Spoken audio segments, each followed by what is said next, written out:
Welcome to the 1 Minute Apologist. We interview the world's leading apologists to provide credible answers to curious questions.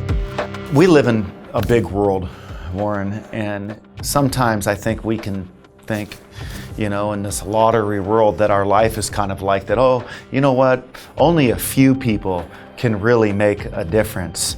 Can a few people really make a difference? Well, I think they absolutely can. I mean, Scripture, for example, is full of stories of just a very small number of people. We can look at the book of Acts, for example, the entire church, billions of people now on the planet, believers that started with just a few.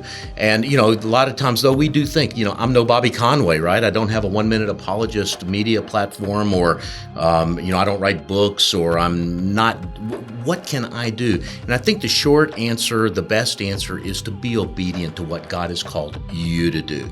I'm really fond of Winston Churchill and history generally, and I like to tell the story sometimes of the Royal Air Force in the Battle of Britain. The Royal Air Force stood up against the German Luftwaffe every day for months, and it caused Germany to realize they couldn't invade Britain. And that left just enough time for America to come into the war, and it literally changed the course of history. That Battle of Britain in August to October of 1940 changed the course of Western civilization. I would say it may have saved Western civilization. I only found out many years later that there were only 2,000 pilots in the Royal Air Force at that time. Just 2,000 pilots of the billions of people on the earth really made a difference for all of mankind. And Winston Churchill famously said, "Never before in the annals of valor has so much been owed by so many to so few." And I think, though, that if we really look at history, that's the story of history.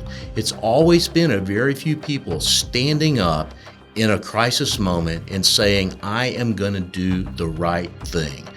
That's always what makes a difference. Yeah, the 12 disciples, or Martin Luther and the Reformation. You're exactly right. Yeah, absolutely. It doesn't take an army, it just takes one. In fact, Bill Brown, who works with me at the Colson Fellow for Christian Worldview, says that one person who is committed can do much, much more than 1,000 people who are merely interested.